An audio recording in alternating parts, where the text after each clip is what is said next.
So I started working in Walpole on October 15th, 1996, 25 years ago. I started in Medfield after being in the United States Army. I worked in Medfield for 7 years. I came to Walpole, and I started out as a patrol officer. I worked every shift, midnight shifts, day shift, 4 to 12, over my time as a patrol officer. And I got involved in a lot of the different community policing programs. Right off the bat, I taught the DARE program, which is Drug Abuse Resistance Education. That was teaching kids in 5th grade, middle schools to resist drugs and alcohol and substance abuse and that kind of thing. Been involved in the Bicycle Patrol, the Honor Guard, the RAD program, Rape Aggression Defense, and all different types of, mostly community policing programs. I always had a real desire to get involved with. So I did that over the years up until 2007. I was promoted to sergeant. I worked as a patrol sergeant on a couple of different shifts. Basically, you're a supervisor for each shift that the sergeant is in charge of. And then in 2010, I became the deputy chief.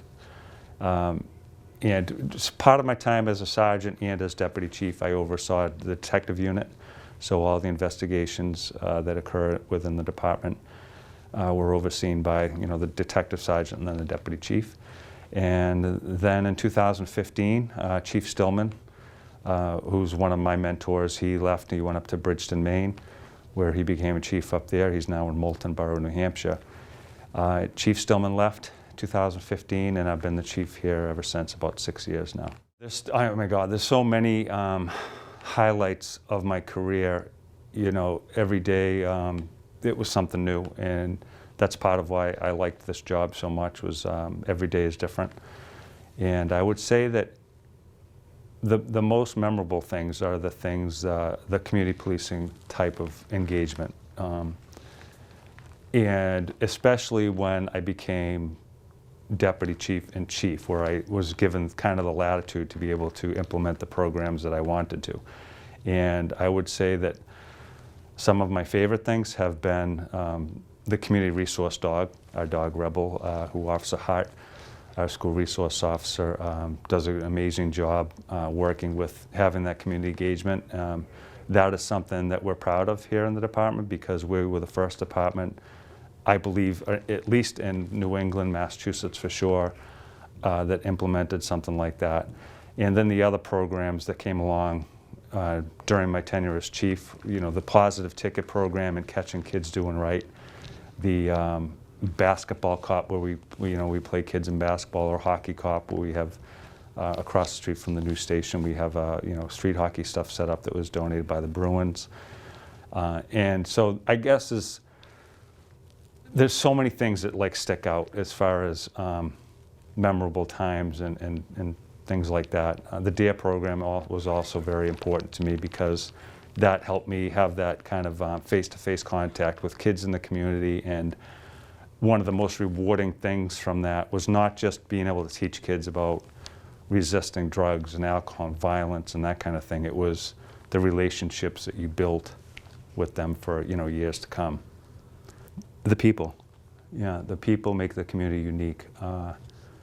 We have a great community, we have a strong community. One of the things, when you see people in need, and a family becomes, in any type of crisis, whether it be a health crisis or a crisis with their children or anything like that, the people in Walpole step up to the plate every single time. I've seen it over and over again. And fortunately, the members of the Walpole Police Department mimic that, and so we get to be involved in a lot of that community support that's just beyond what policing is supposed to do. But the officers, this department is part of the community, they're part of us, so the people make it unique. Not every community is as fortunate as we are to be able to have that cohesion and that strength of community. My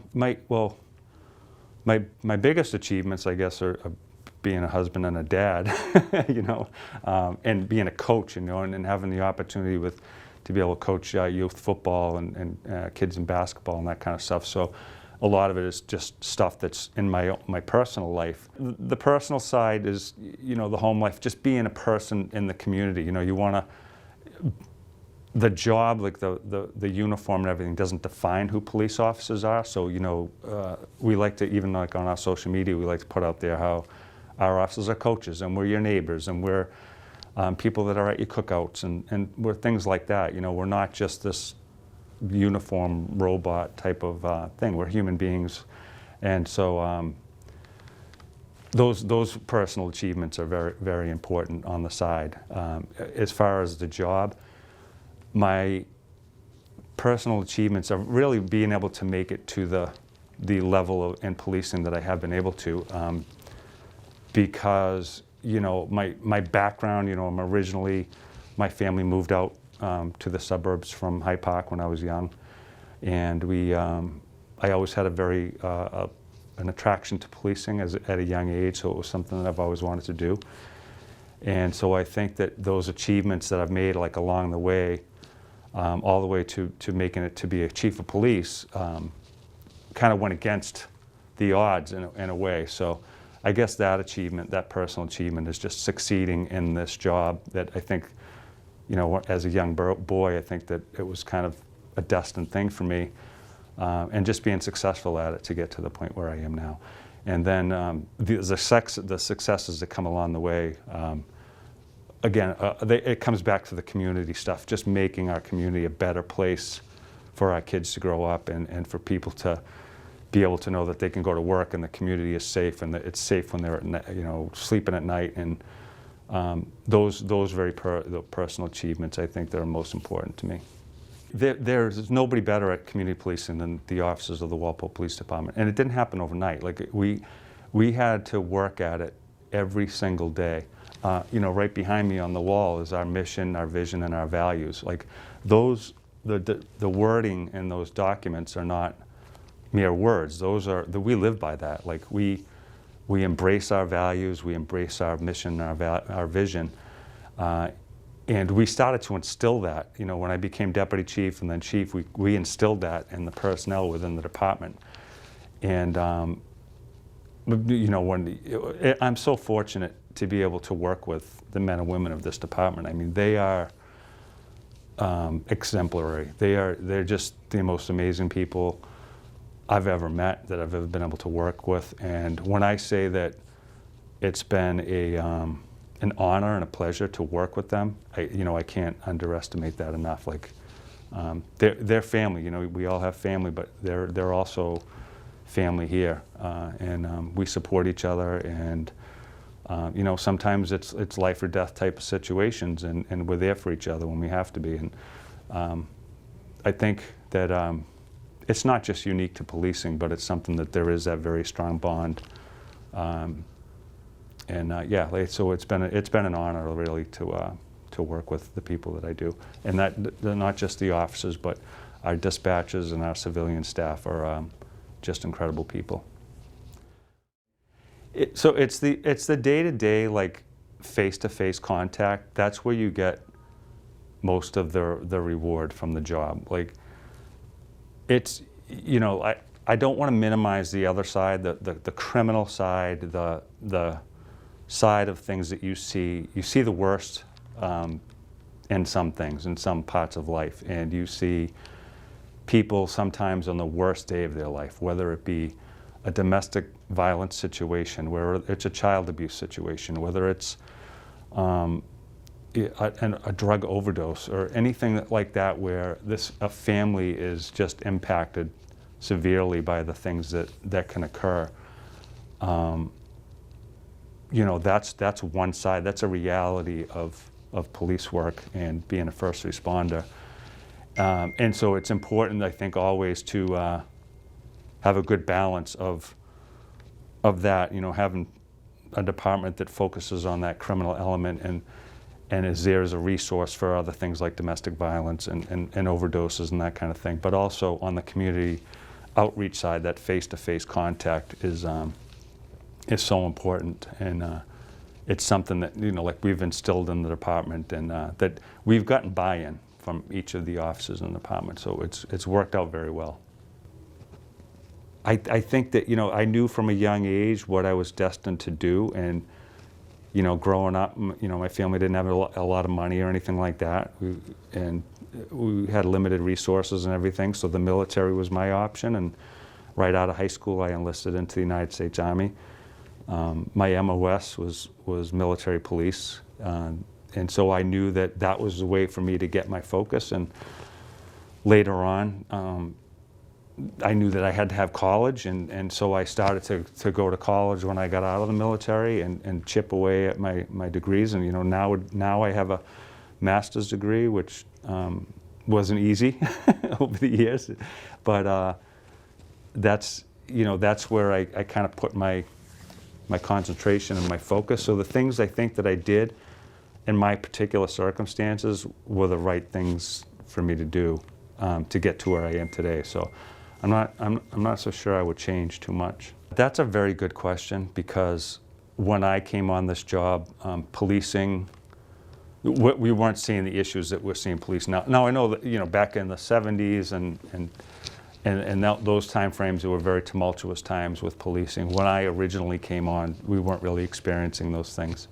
And so nowadays, in light of the situations that, these high-profile situations that you see across the country, it's having an impact on policing and recruitment, and people who definitely are second-guessing to even get involved in the process to become a police officer. So I still would encourage young people who are committed to policing and being a first responder and serving their community, giving back to their community, to do that, because policing it changes. It's a pendulum. It's been swinging back and forth my whole career, and you need to be adaptable to that. So when we make mistakes in policing, you have to learn from that, and you have to adapt to it, and you have to get better, and you have to better the department. And so I know for a fact that even here in Massachusetts, there's a hesitancy for young people to want to get involved in this job right now. There's definitely an impact, and I would still encourage them that if that's their goal, that they do it. And a lot of times, what I've seen over the years, it's not easy to get on the police department or the fire department or any type of job like this. So if it's something that you want to do, that's what you're inspired to do, then just don't give up at it. Take the tests, and take as many as you can, whether it's federal or state or local policing. Put the effort in, and like everything else, it'll pay off at some point. Everything. I live in Walpole. My wife and I, we've raised our children in Walpole, and my friends are here, my neighbors are here, the people who I work with.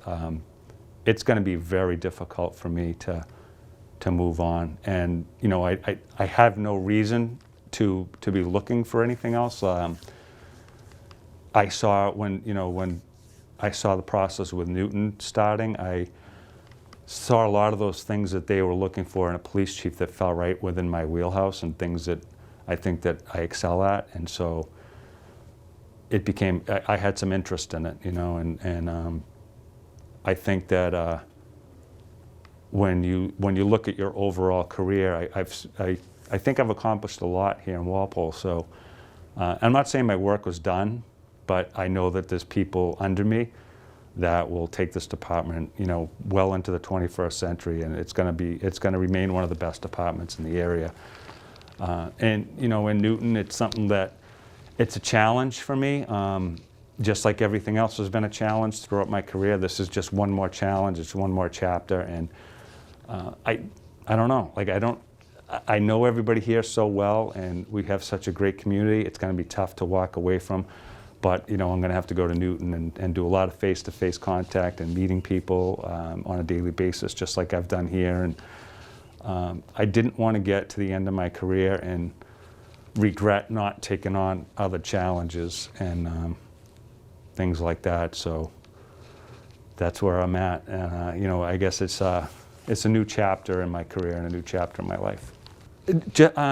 Almost like doing the things that I've been able to do here in Walpole. I want to have that opportunity to provide the type of leadership that I have to offer, and I want to take a great department. They're an accredited department. They're nationally accredited. They're very good at community policing, and I want to take what those great officers are doing right there in Newton right now and expand upon that and improve it to the best of my ability. And the strange thing is part of that challenge, you know, you can't be afraid to take on new challenges. If I went there and I fell flat on my face and I am not successful, I'll be okay with that. You know what I mean? Like I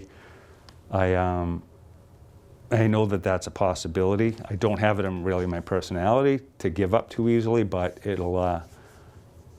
The challenge is there, and anytime you can't be afraid to take those new challenges on, and that's kind of just where I am at this point. So, well, I exercise. I run. I go to the gym.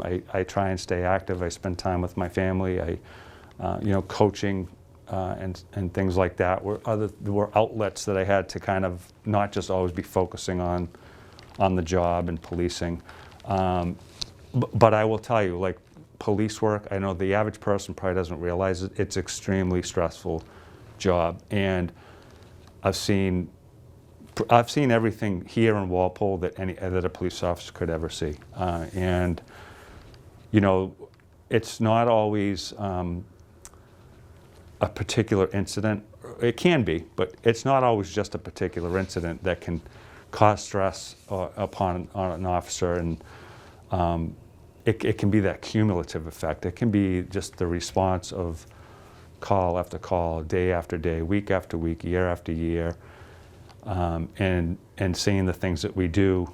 And if you don't have that outlet, if you don't have some way to deal with that, that can really cause an impact on a police officer. And so we have to be very vigilant about watching that. When we go to critical incidents, we do diffuse those situations. We provide debriefing afterwards.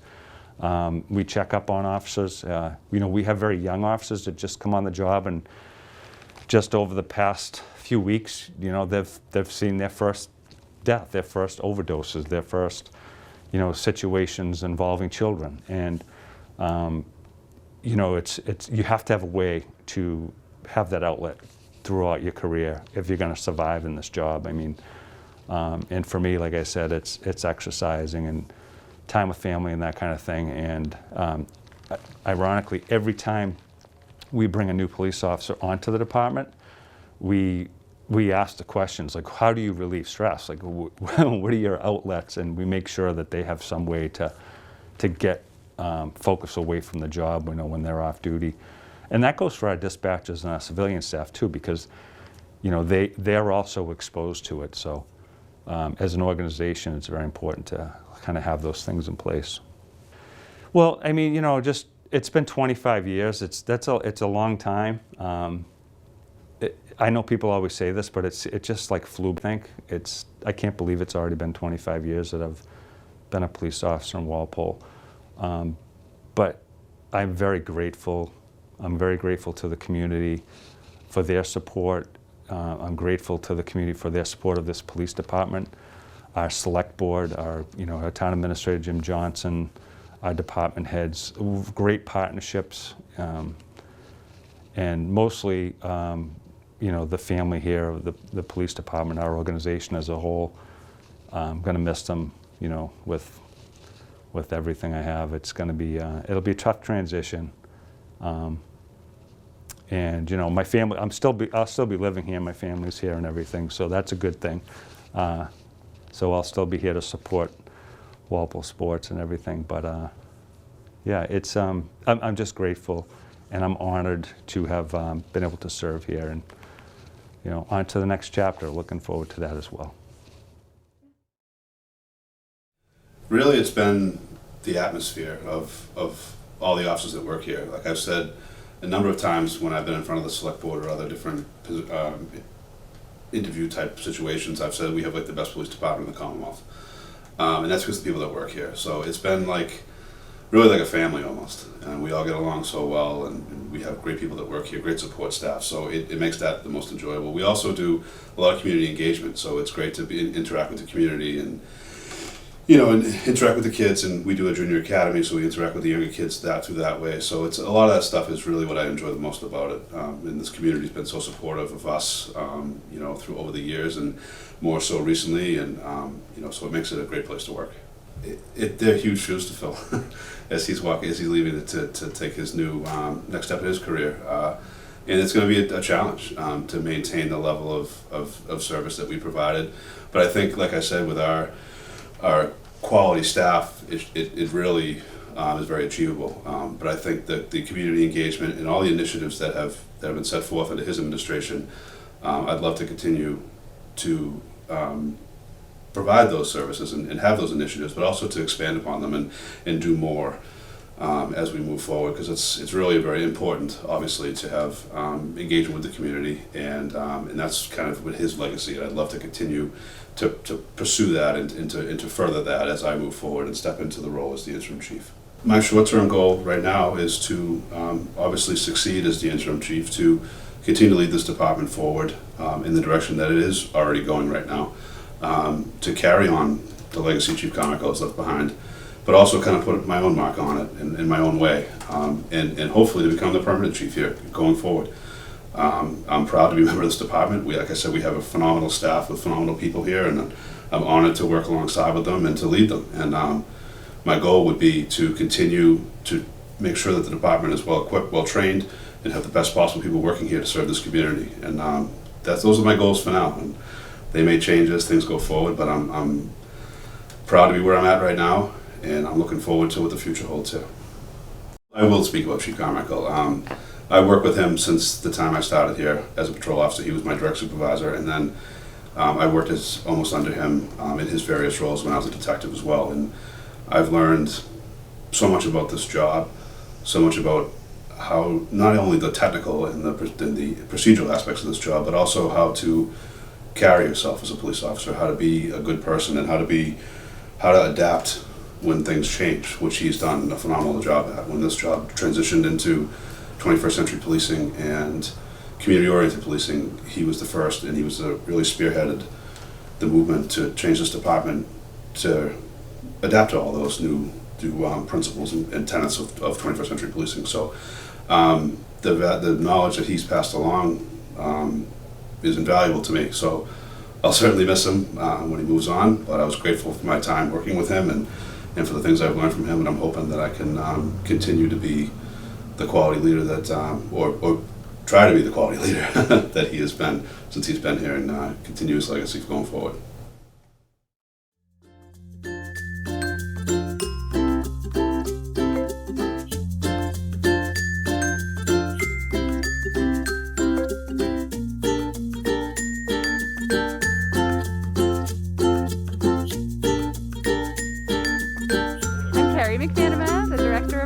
Council on Aging in town, and we hosted a drive-through today to give seniors an opportunity to thank our wonderful chief for his 25 years of support and service to this community, and especially to them.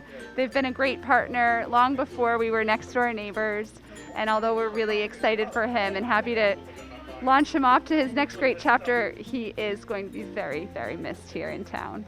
I was here today to help with the send-off to Chief Carmichael. Hopefully that he will be missing Walpole a lot as much as we're going to be missing him. And we wish him the best of luck from the seniors of Walpole. My name's Robert Kilroy. I'm a lieutenant here in Walpole. I've worked with Chief Carmichael for the past almost 12 years now. I'd like to wish him all the best as he moves on with his next challenge in his life. Over the past 12 years, I've learned a great deal from him. He's deeply involved in the community and the department. He's a go-getter. He's a doer. He makes things happen, and he's definitely helped to advance the department in pretty much every aspect over the past 10 years that I've worked with him, and even more so as the last 5 or so as the chief of police. He's done great things here, and we all wish him well as he moves forward into this next chapter of his life. Good luck, John. Good afternoon. My name is Bill Fitzpatrick. I'm the dispatch supervisor for the Walpole Police. I've worked with Chief Carmichael only for about a little over 3 years, but echoing much of what the lieutenant said, absolutely great for the department. He's helped to advance the department throughout his entire time here. The thing I admire most about the chief, I think, is his commitment to the community, and in particular community policing. The Walpole Police is far and away the most involved department as far as community policing in this area. And again, he's been a great asset to the town of Walpole, the Walpole community. And I know he's very cheap in the wallet. We wish him all the best of luck. And Newton's getting a great person, and he's going to be sorely missed here. So, thank you. Hi, I'm Sergeant John Thayer from the Walpole Police Department. I just wanted to wish good luck to Chief Carmichael on his adventures into Newton. I've been working with the man for 17 years, saw him rise up through the ranks, and the hard go-getter where he was when we both started on patrol and where he is now, he's still the same person. So I'm wishing him good luck going to Newton. They're lucky to have him, just like we were lucky to have him for so many years. Good luck, Chief. Thank you so much, all the people over at the COA, Kerry, for setting this up. It's been really a pleasure to see all of our friends come through here today in the drive-through. One of my favorite things was coming over here and spending time with our seniors and doing presentations and having coffee and just listening to the things that concern them and the things that are important to them. And I'm really going to miss that. I really cherish the partnership. And I hope that if you are ever in Newton, that you stop by and see me at the police station. So thank you very much. God bless.